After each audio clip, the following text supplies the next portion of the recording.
Bonsoir à toutes et à tous. Donc là, je vais faire la petite suite de mon autre vidéo sur les tableaux de prod que je vous invite à voir si vous ne l'avez pas vue.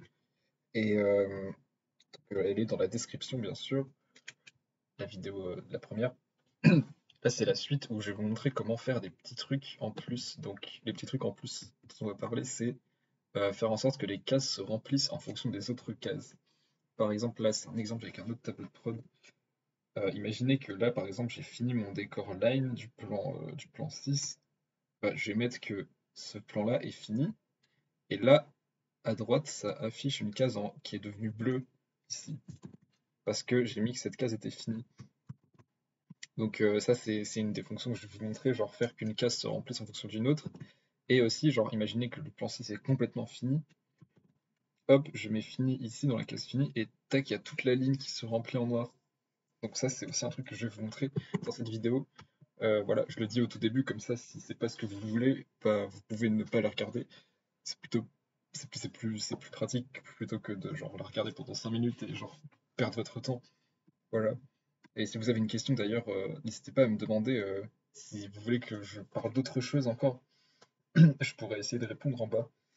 Donc, après, bon, je suis pas un expert en tableur, c'est pas mon délire non plus, mais j'aime bien faire deux, trois trucs dessus. Donc peut-être que je pourrais vous aider. Enfin bref. Alors oui, alors du coup là j'ai un tableau de prod super nul avec juste des noms de Pokémon ici. Euh, alors, ouais, alors du coup là c'est ma liste de Pokémon.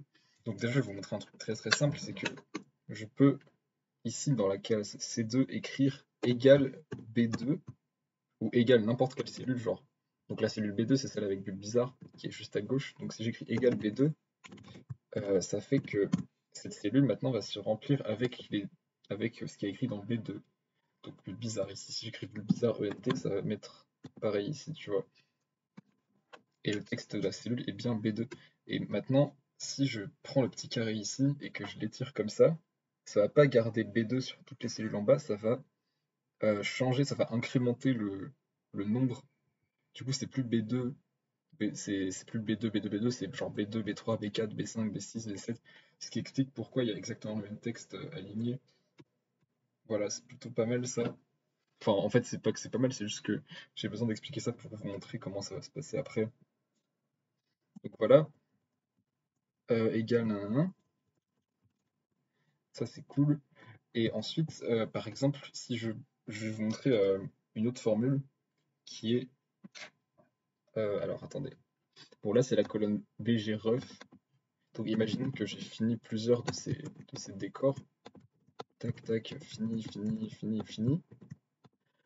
Maintenant, dans la case BG clean, là, je vais écrire égal, alors, égal C2 égal fini.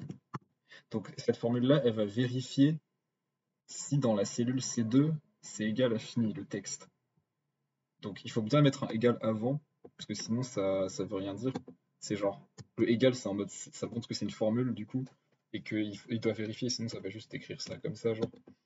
Et donc là, si j'écris ça, il va me mettre vrai, parce que c'est vrai, il y avait bien écrit fini dans la case C2. Et donc là, pareil, si j'étire comme ça va changer la formule. Vous pouvez la voir ici, la formule. Genre si je descends, tac tac, C3, C4, C5, C6, C7, non. Et donc là, vous pouvez voir que, que ça s'aligne et que du coup, ça vérifie pour la case qui correspond à chaque fois. Donc là, la case C8, il y a écrit fini dedans, donc là, il y a écrit vrai parce que la formule c'est égal C8 égale fini. Et il y a écrit faux là où c'est faux. Et donc en fait, sur ce principe-là, on peut se servir de ça pour définir des règles de mise en forme, pour colorier les cases quand on veut. Donc je vais vous montrer ça tout de suite. On va créer une nouvelle règle ici, donc là-dedans, parfait. Hop, donc la règle s'applique à la plage D2, D20. Je mets la formule personnalisée est ici, tout en bas. Donc ça veut dire qu'on peut faire un peu la formule qu'on veut. J'en connais vraiment aucune à part celle-là après. Mais bon, donc je parle un peu trop vite, pardonnez-moi. Ça va, on est samedi, on a le temps de prendre bien de temps. Après bon, C'est une vidéo YouTube, donc vous pouvez la regarder un autre jour. Je suis bête. Bref, donc on va mettre la même formule que tout à l'heure, donc égal C2 égale fini. Je mets bien C2 et pas C1, vous noterez, parce que ma plage commence à D2. Donc ça veut dire que si je mettais C1 là, ça décalerait d'un cran en fait. Vous voyez là, le vert, il est en bas, une case en bas du fini. Donc il faut bien faire attention à ce que ce chiffre-là corresponde à celui-là. Parce que là, c'est le début de la plage, et là, c'est la formule qui est à la première case de la plage. Du coup, c'est pour ça que ça... Enfin, la première case de... Oui, c'est ça. Donc voilà, c'est important de bien faire matcher les deux. Si vous avez un décalage, c'est sûrement pour ça. Hop, donc là, je fais OK. Et donc bah, c'est super parce que maintenant, quand j'écris fini là, par exemple, bah voilà, il y a la case qui s'emplit en vert juste à côté. Donc c'est super génial, quoi. Donc voilà, vous avez compris le principe. Vous pouvez le faire pareil sur les cases suivantes, quoi, genre anime clean, anime colo, typiquement. Je vais la faire rapidement si j'ajoute une règle. Tac. La forme personnalisée est égale. Donc là, c'est E2 qu'on veut. E2. Donc vous pouvez faire avec des colonnes de décalage, tu vois. Genre là, j'écris E2, c'est celle qui est juste à côté de F. Mais par exemple, si j'ai envie de dire que. Je sais pas, là ça marcherait pas, mais euh, imaginons, genre, il y a le layout posing, tu vois. Et quand le layout posing il est en C, quand le posing est fini, on peut dire que l'anime ref est prête à être commencée, donc on peut mettre C, on peut faire matcher E avec C, alors qu'elles ont une colonne d'écart, on peut vraiment faire ce qu'on veut, tu vois. Là, je mets E, voilà. E2, bref, égale E2 égale fini. Tac. Et donc pareil, là, si j'écris fini ici, voilà, c'est super. Tac, tac, tac. Donc on est tout content.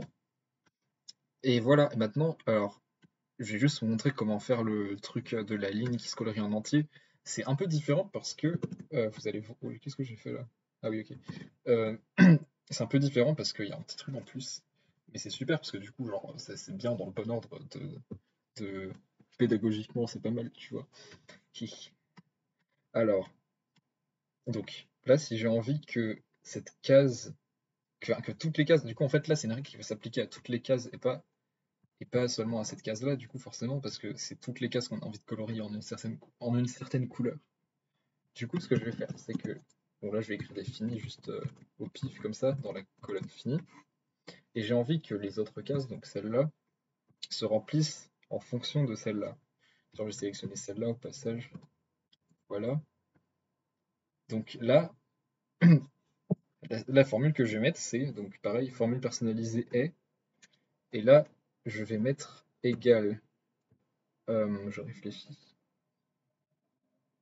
oui, c'est ça, égal $i de égale fini.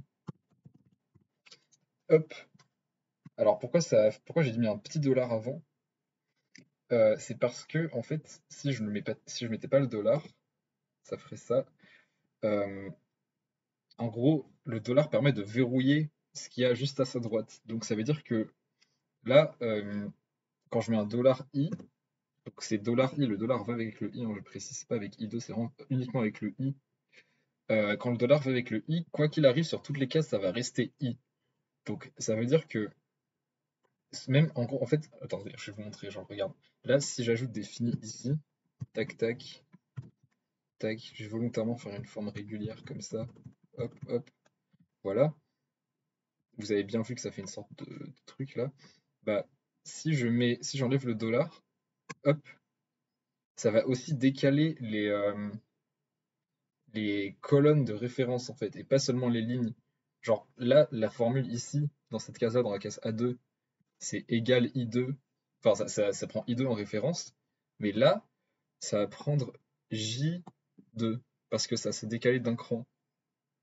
Je sais pas si c'est compréhensible, mais du coup, ça va être genre ne plus prendre en compte la colonne I, mais la colonne qui est juste à côté, parce que ça a bougé d'une case aussi. Là, on voit bien que genre la case A7, elle prend I7 en référence, et la case B8, elle prend J8 en référence, qui est juste à côté. Et ça, c'est pas ce qu'on veut. Du coup, nous, on veut que ça prenne uniquement cette colonne-là, et ça on s'en fout, c'est autre chose, tu vois. Donc, on va mettre un petit dollar devant le i pour que ça reste exactement pareil. Hop là.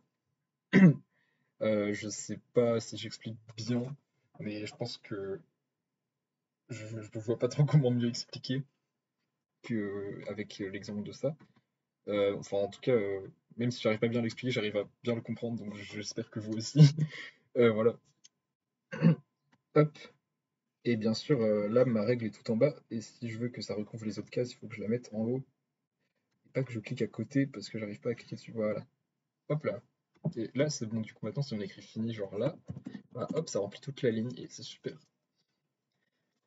Et voilà, c'est tout, du coup.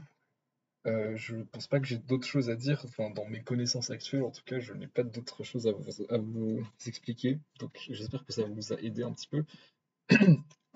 Et bien voilà, je vous souhaite une bonne soirée et une bonne nuit. À plus tard.